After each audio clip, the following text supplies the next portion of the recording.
Hi, my name is Eric with Brunswick Firearms Reviews. Today we're going to be talking about the Smith Wesson M&P FPC rifle. These are unique rifles. They're foldable stocks, kind of like the Kel-Tec Sub 2000, except for the difference is these fold side to side instead of up and over. I do have a gauge here. We'll be talking about the trigger weight, the length of the pull, the reset positions. I have some snap caps here so we can dry fire this safely. I do have a little tool here. I'll show you that. That's to help break this gun down. We will show you how to break the FPC rifle down in this video. It is really unique. It's kind of different than your regular rifles, so we'll go over how to break that down and show you how to do that. I do have a speed loader that I like to use, although it does come with one. To me, the speed loader that comes with it doesn't really work as great as this guy here. But anyways, let's jump right on in. This is how it comes. Cardboard box, front flap flips open. You can see it's inside here is a canvas bag that it comes with. So I'm just going to pull it out of this box. Set this box to the side. It's got carry handles here, which is pretty cool. It does have, and I'll show you on the inside, these are for a strap that comes with it so you can use. There is the zipper here. You can see, I'll try to get it, there's two little holes here on the zippers. If you put those together like that, you can actually put a lock in there and lock that firearm up inside of this case. So let's go ahead and get to it. All right, so let's remove this paper here, set it in the box. So there it is, the FPC. It is fastened in here with Velcro straps.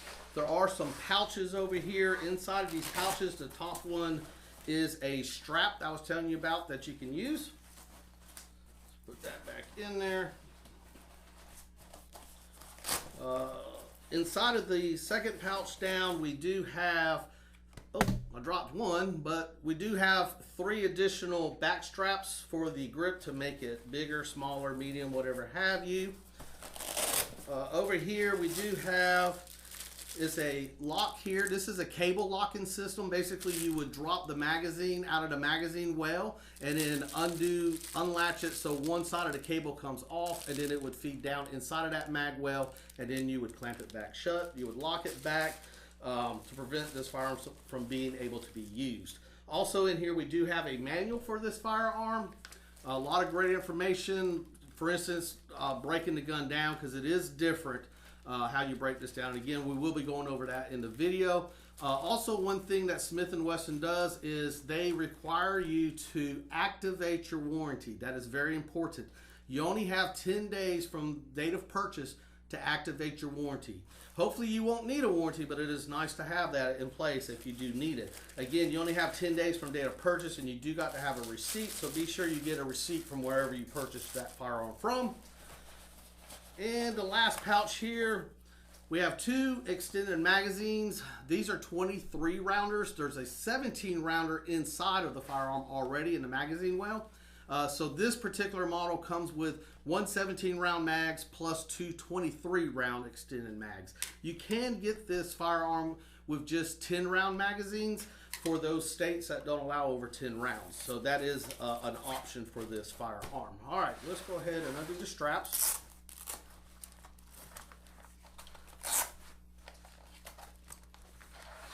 All right, we'll set this bag to the side. All right, so the FPC, here it is folded up nicely. You can see that it folds up side to side instead of up and over like the Kel-Tec Sub 2000 does, which to me is it's better, because one of the problems with the Kel-Tec Sub 2000 is if you were to put something on top, sights, whatever, you weren't able to close it because the barrel hit the firearm when you closed it. This actually goes side to side, so you do have the Picatinny rail. You can put red dot sights, whatever you want on there, and still be able to fold this gun up, so you won't have that problem. It is held together. This right here is the charging handle. So it does have a little notch on this side, and I'll try to, you can just pull this apart. I don't know if I would do that a lot because it will wear that down. There's a little notch. I'll try to get it on the camera when I open it. So I like to pull down just a little bit, release that tension, and you can see, maybe, I'm gonna try to get it on the camera, it is notched out right there. So that's kind of how it locks in place. So you can just pull it apart. Like I said, I wouldn't do that too often because eventually it will wear that part down. So just kind of pull down, release that tension. And basically it folds up, over, and there it is, the FPC. On the right hand side above the trigger here, this lever right there, you would push that forward, and that's how you would fold the gun up. So basically you would take it, fold it forward, and then that's how it goes, just like that. So overall, these are pretty rugged and durable. In fact, I can't remember the guy's name, but there is a video on YouTube somewhere. I seen it the other day where the guy was actually comparing which one holds up better, the Kel-Tec Sub 2000 versus the Smith Wesson FPC. And according to all the tests that guy ran, the FPC did hold up better. He actually was taking the two firearms, dropping them on the ground, trying to see which one would break faster. He was also rapid firing as much as he could to see which one held up better with the barrel. And overall, the FPC did hold up better. It is more durable and it's more rugged than the Kel-Tec Sub 2000. So if you're wondering, that's what I have found. And just honestly, by holding the FPC versus the Kel-Tec Sub 2000, you can feel the ruggedness is you can feel that this gun is more durable than the Kel-Tec Sub 2000. I'm not knocking the Kel-Tec Sub 2000. It's a fun gun, but the FPC does seem to be a little bit better product. However, the price on it is slightly higher than the Kel-Tec Sub 2000. So got to keep that in mind. I can tell you the grip here, the texture on the grip is actually really nice. It's not too much where it irritates your hand if you're out shooting for hours and it's a hot day, sweating, and it's constantly sliding in your hand. The texture on this grip seems to be pretty, I mean, it's almost perfect in my opinion. It's not too rugged, but it's rugged enough where you can get a good grip on it. The magazine release, I'm gonna go ahead and pull this magazine. The magazine release is on the left-hand side of the firearm, just behind the trigger here, top of the front side of the mag well. So basically we're gonna press that in, pull that magazine, just kind of set it to the side. We're gonna look, so we are good to go. Again, magazine catch, the magazine release and catch is on the left-hand side of the firearm, and it looks like there's a screw here, so it looks like you can switch the magazine release from the left to the right side on this firearm. You can see on the trigger there is a trigger blade safety. So in other words, if this trigger blade is not pressed in the very center of that trigger, then the way it's supposed to work is this gun should not fire unless your finger is completely on the trigger and the trigger blade safety is pressed in. Again, all safeties, just a reminder, all safeties, these are man-made parts, so you know, never give 100% trust in those things. Always, you know, I always tell people your finger is the best safety there is. You know, don't put it on the trigger until you're ready to fire. So keep that in mind. The safety is on the front side of the trigger here. You can see the trigger guard, the front side, just above it is the safety. So safety, left to right, cut safety on and off.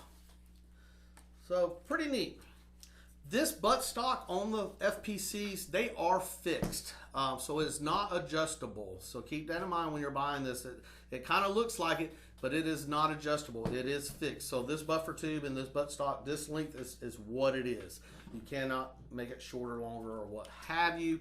But let's go ahead. Well, one other thing here. This is a threaded barrel. As you can see, the barrel is just a little, it's like 16¼ inches long.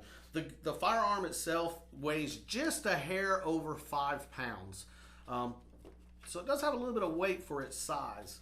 But let's go ahead and see what the trigger pull and the length, the reset, the weight, and all that is. So let's go ahead and load some up. Now I'm going to use a speed loader just for the simple fact that the springs in these magazines are very stout. They are tough, and I really struggle trying to load this with without a speed loader, just with my hands. So I'm going to use a speed loader. It's probably one of the toughest ones I've used to load. So let's go ahead. I'm just going to load some up with my speed loader here. I'm going to put 4 in here because I want to do whatever the length is. We're going to see what the length of the trigger pull. Then I want to see what the reset is, position for rapid fire. And I also want to do a couple of tests with the Wheeler gauge here to see what that trigger pull weight is. All right, so let's go ahead and load her up. I got the magazine loaded. I got 4 snap caps in here. These are snap caps designed to dry fire your gun. I know you've seen them in my previous videos. Basically, it's spring loaded in the center of these. So when you fire your firearm, when the firing pin and all that mechanisms come forward, slamming forward, the spring inside of that will actually catch the momentum of it, protecting the parts internally and not damaging your gun. So I highly recommend getting snap caps if you're going to dry fire your gun. Also just practicing loading and firing and stuff like that. They're really great. But anyway, let's go ahead and put it in. I'm going to go ahead and load one up here. So we have a snap cap in the chamber. So I'm going to try to hold this a little close. So left to right is safety off for fire. So we have that in position. I'm going to try to hold it here a little close and see if you can hear the click for the trigger pull link. So right now I just barely have the trigger blade safety compressed. So let's go ahead and pull and see what the length is. Fairly short, not too short, but it is slightly short. You can see I still have the trigger compressed. The reason why, because now I want to load a second round in there, a snap cap, so we can release that trigger and see how short that or long that reset position is to get the next round off for rapid fire. So I'm gonna go ahead and inject that one. So we got another one in. I still have it compressed. So now I'm going to release it and see what the trigger pull reset position is, and then get a second shot off. All right, so here we go. So the reset position, it's not real short, but it's not long either. It should be pretty fun with rapid firing. I wish it was just slightly shorter, but it's really not that bad. So it doesn't really have a real long trigger pull, doesn't have a real long reset position for that rapid firing. It is slightly more than what I would like, but overall it's really not bad. So I'm going to go ahead and load another one up. I'm going to inject this one. So we have another one in there. And what we're going to do, we're going to get the Wheeler gauge out here. Let me get it turned on. Oh, let's see here. All right, so what we're going to do now is we're going to put this gauge on this trigger and pull and see what the weight of the pull is. Now, I seem to get a better reading with this, and I'm sure they're all different, but this particular one, I seem to get a better and more accurate reading if I'm just slightly above, and I mean slightly, just above the midway length of the trigger. I seem to get a better reading on the scale. Now, with that being said, this does have the trigger blade, so we have to have it low enough where it compresses that trigger blade safety, so we're able to pull the trigger. So let's go ahead and see what kind of trigger pull weight we have. So here we go. Not too bad. Well, I like to take 2 readings, and I take the happy medium to get an average. So let me go ahead and get that one out, put the last one in, and let's see what we got here again. Here we go. So it looks like we have about a 3-pound pull, 3.5. Not too bad. So the weight is actually really good. Like I said, I just wish the trigger pull length and reset was slightly shorter than what it is. But honestly, it's not too bad either. So don't take it that way. It's actually, this gun should be pretty fun with rapid firing. All right, so the fun part, let's talk about breaking this gun down for cleaning. It is different than most of your rifles of breaking it down. It's not really hard, it's just awkward. So I'm going to show you underneath of the buttstock, there is right here, you would actually pull that, and then this buttstock will come off. Now, you have to relieve the pressure on that spring or you're not going to be able to pull it out. So the way you do that, basically you're going to take your firearm, you're going to press it down, and then pull that, and then this will come right off. So there you go. There is a spring. There is a spring inside here, so don't lose that. That needs to stay in there. Now, the next part, there's a little plunger here, and it is spring loaded. So there is, you can see this little silver piece that runs completely through. That's holding this plunger in place. So we're gonna press in to relieve the tension and pop the silver pin out of here. You can go left or right, it doesn't matter. But you got to completely remove it. Now, when you do, hold on to this plunger because it is spring loaded. You don't want that thing to go shooting across the room. So, I'm going to go ahead, get her out. Come on.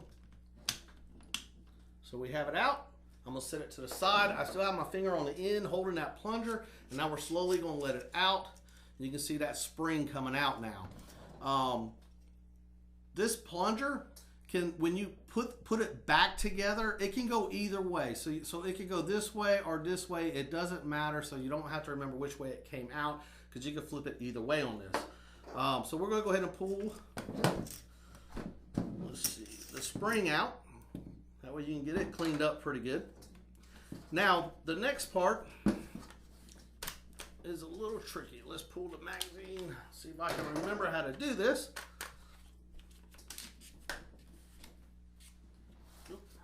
The last snap cap.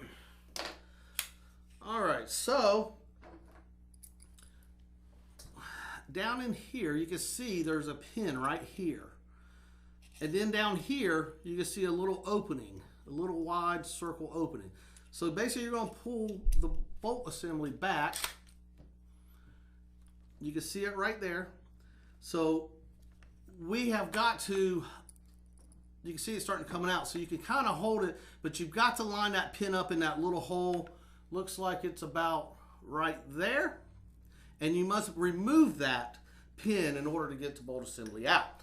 Now, that's why I have the small screwdriver to help pull that out. So I'm going to try to do this. I don't know how well I can do it with you guys seeing it on the camera, but let's go ahead and get her lined up. Go ahead and pull that pin out. Oops. Once I get it out, I can grab it and remove it. Now you can see one end is thicker than the other end. So the thicker part goes down in it first. So remember that when you're putting this back together, the wider portion of this pin goes in first. So remember that. I'm going to set that to the side. The charging handle, go ahead and pull it out. The charging handle itself, I never remove that. There's no reason to. You can just move it just a little bit if you wanted to clean and put the lubricate it a little bit. Let me get the other part there that I fell off. Excuse me 1 second. All right.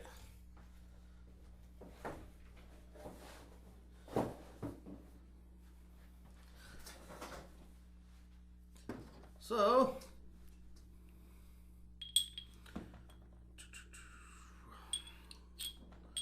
what we have here is two parts of the bolt assembly here. And of course you can see as it came out, it will come apart on you fairly easy. So this just slides off just like that. Now when you're putting this back together, you're definitely going to have to remember which way it goes.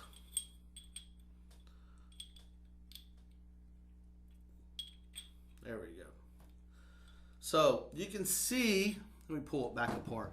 So this end is flat, this end is round, that side, and this side is flat. So the flat needs to go together, and then it would go just like that. And the flat part would actually, when you're putting it back in, the gun is actually upside down, as you can see, so the flat part is actually facing upwards when you put it back, okay? But that's how you break this gun down. It's a little different than your traditional ones. But yeah, you can get in there and clean it up really good, as you can see. So we're going to go ahead and now we're going to reassemble this. See if we do a better job putting it back together. We don't have parts flying everywhere.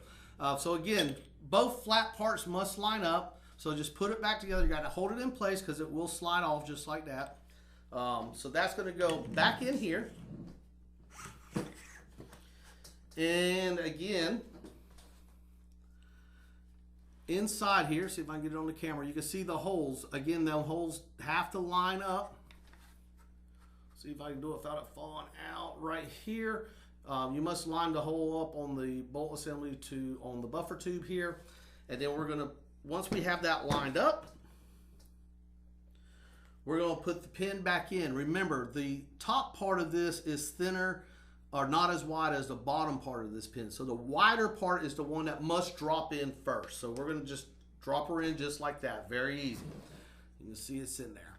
And then we're gonna press this forward. Now,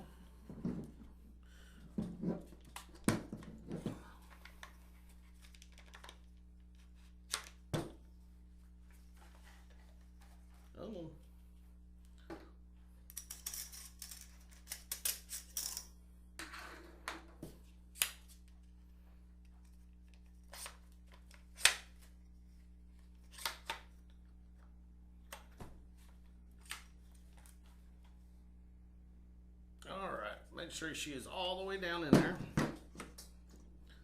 So now, I don't think it's all the way down. There it goes. So you might have to pull this back just a little bit to help it, to get it past it. So you got to make sure it is slid up enough, or otherwise you're not going to get the spring back in. So now you can see the spring is back in. Now, again, this plunger can go back in either way. The main thing is that there is a hole through it. As you can see, there is a hole through it, and there is a hole through the buffer tube right there. So you can put it in either way, but you must make sure all those holes line up together and able to push the pin back in, okay? So we're gonna try to do this without this shooting across the room, and also so you can see it on camera. So we're just gonna line that up. As you can see, trying to hold this, all the holes are lined up. So now we can push that right on through. Just like that. So now everything's back in place but the buttstock. And again, the buttstock on the bottom has the pull pin right here that's spring loaded. So basically you would just push it just like that. You're going to pull that pin. I like to set it up, to be honest with you. It's a lot easier. Don't put pressure on it yet until you have that pin pulled out. So we're going to pull it out, and now we're going to press it down until it locks in place, and you probably heard it snap in place there on the camera there. So that's how you would break this firearm down and clean it. It's a little bit more work than your standard traditional ones, but you know, overall, this is a great gun. I really like it. You know, like I said, the slide, well, I'm not sure, did I cover the slide release? I'm not sure, but the slide release on here is very difficult to use. One of the reasons is because it's very flush and there's hardly any grip. And I can't remember if I talked about that or not earlier in the video, but be aware that this slide release and catch here, it's on both sides. There's one, you can see it here, in here. It is very difficult to use on this gun, so you definitely have to release the tension on the charging handle when you do that. That's the only thing, and I'm sure somebody's going to come up with something, some kind of aftermarket part to correct that issue. It's not really an issue, but it is a little difficult to use. But the FPC, my opinion, great gun. I really like it. Very easy. You know, just press the lever on the right hand side to fold it up. I mean, this gun is great, especially if you're camping, or you know, if you do have a concealment, you can conceal this fairly easy. Very easy to store.